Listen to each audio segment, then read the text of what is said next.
कहते हैं आवत ही हर से नहीं जावत दे तुलसी ऐसे घर को जइयो सोए दे भैया को जइयो आवत ही हर से नहीं नैन नहीं सने तुलसी मान जाइए कंचन बरसे में हो भैया कंचन बरसे में। आज भोले बाबा कह रही है आवत ही हर से नहीं और नैनन नहीं सने और तुलसी तहां न जाइए चाहे कंचन बरसे में। जहाँ पे आदर नहीं हो सम्मान नहीं हो चाहे सोने की मोहर दक्षिणा में मिले तो भी उस जगह पे नहीं जाना चाहिए। तो कहाँ पे जाना चाहिए? तो भोले बाबा बता रहे हैं कहाँ जाना चाहिए। आवत ही आदर करे जावत देवे रो तुलसी ऐसे मित्र घरे को जइयो सोए भैया को जइयो सो जो बिन बोले जाओ भवानी रहे नसील सने होना कानी।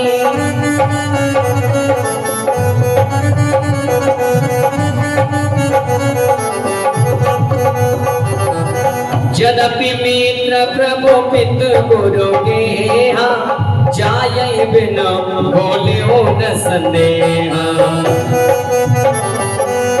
तदपि विरोध मान जय कोई ता गए कल्याण न होई। लेकिन हो भांति अनेक सब समझावा भाभी बसन ज्ञान और नावा भांति अनेक वर्ण समझावा भाभी बसन ज्ञान और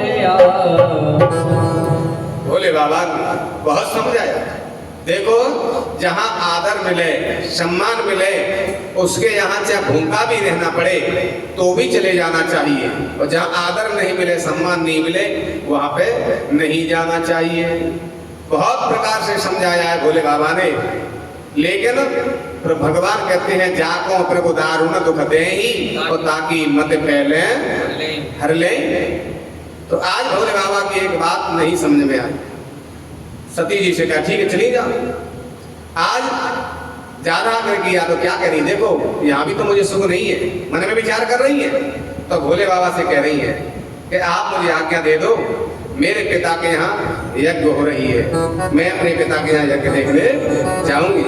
दे दो आज्ञा भोले पति जाऊं पिता घर यज्ञ रची।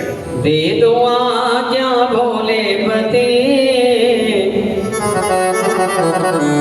जाओ पिता घर यज्ञ रची बाबा जाओ पिता घर यज्ञ रची।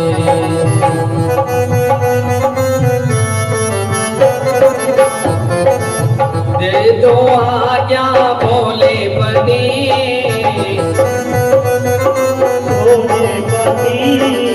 जाओ पिता घर यज्ञ रची।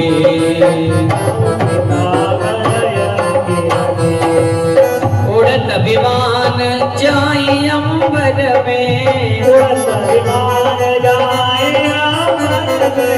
सभी देवता जागे रहे हैं काय को सोचो सोचो मते काय को रोको सोचो मते हो जाओ विधान यज्ञ रची। ओ बहन हमारी सब आएगी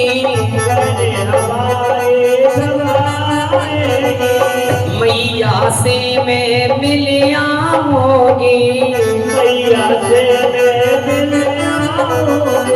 शंकर जी कछु सोचो मते, शंकर जी कछु सोचो मते, जाओ पिता घर आके रखे, जाओ पिता घर आके रखे। ओ दे दो आज्ञा भोले बदे, दे दो आज्ञा भोले बदे, जाओ पिता घर आके रची, मैं तो जाओ पिता घर आके रची। आज सती जी कहती है दे दो आज्ञा भोले पति और जाऊं पिता घर यज्ञ रची। ज्यादा आग्रह किया, नहीं मानी, जिद करने लगी, तो आज भोले बाबा ने आज्ञा दे दी। नंदी से कह दिया सब सामान लेकर के, सब सामान लेकर के निकाल चले जा। जैसे ही आज कहा, नंदी कहता महाराज सब सामान तो कभी नहीं ले जाते थे। कह लेंगे पहले जब हमारी मर्जी से जाती थी इसलिए सामान नहीं भेजा था, लौट के आ जाती था।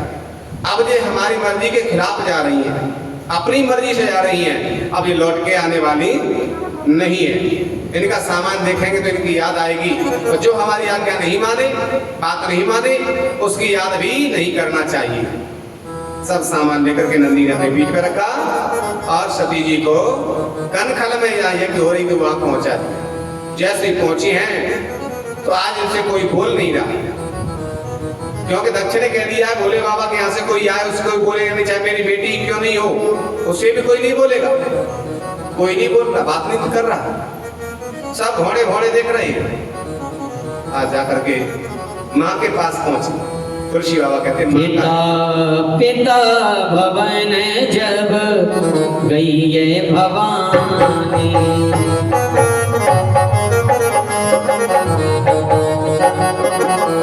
ओ दक्ष ग्रास का गुण सनवानी,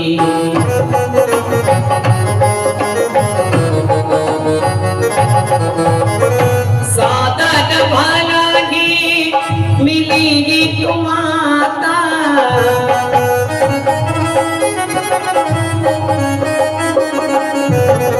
भगिनी मिली, भगिनी मिली बहुत मुस्काता, ओ भगिनी मिली है बहुत मुस्काता।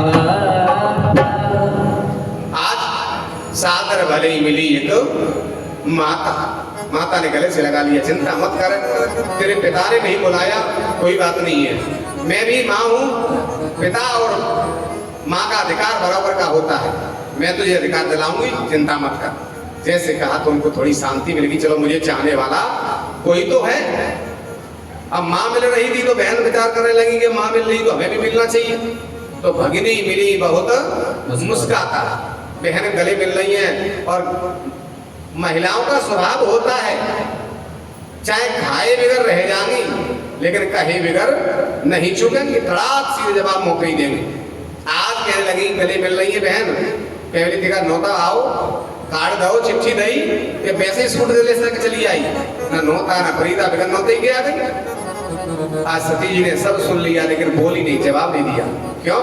क्योंकि जब अपना समय खराब होता है तो फूटी भी हार को निगल जाती है, इसलिए समय खराब हो उस समय मौन रहना चाहिए, इसलिए मौन हो जाना चाहिए। सती जी मौन हो गई, कुछ जवाब नहीं दिया, नौता गया है कि नहीं गया है, कैसे आई हूँ, क्यों आई हूँ, कोई जवाब नहीं दी। यज्ञ में पहुंच गई, यज्ञ हो रही थी, वहां सभी देवता बैठे हैं और ब्रह्मा जी का भाग रखा है, विष्णु भगवान का भाग रखा है, लेकिन देवों के देव महादेव का वहां कोई भाग नहीं है, ना निमंत्रण दिया ना भाग रखा है।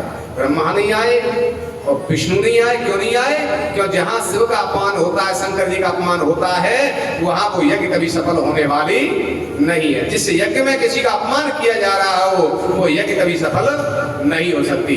यज्ञ में तो सबका सम्मान होना चाहिए, चाहे कोई भी हो, चाहे अछूत से अछूत हो, उसको भी निमंत्रण देना चाहिए, उनको भी बुलाना चाहिए, यज्ञ में किसी को नहीं छेकना चाहिए।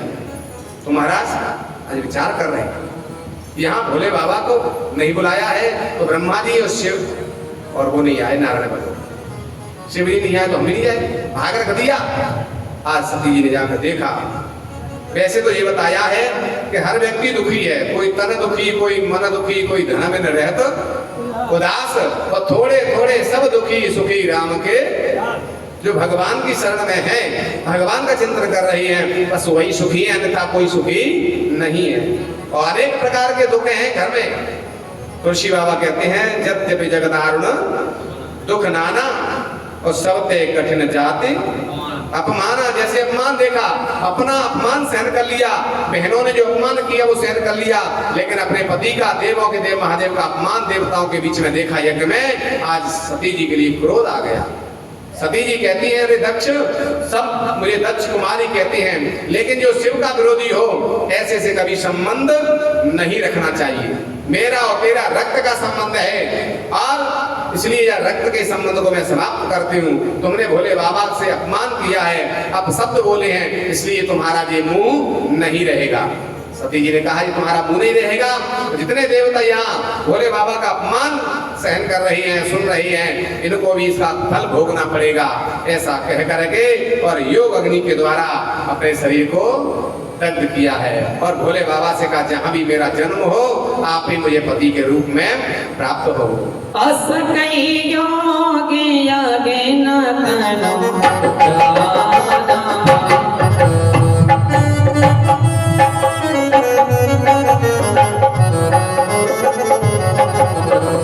भैया मोस पहले मत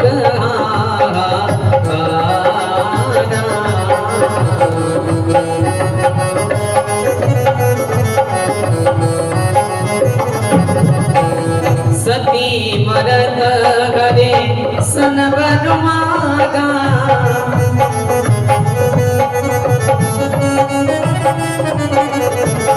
जन्म जन्म से बपद अनुरागा जन्म जन्म से बपद अनुरागा।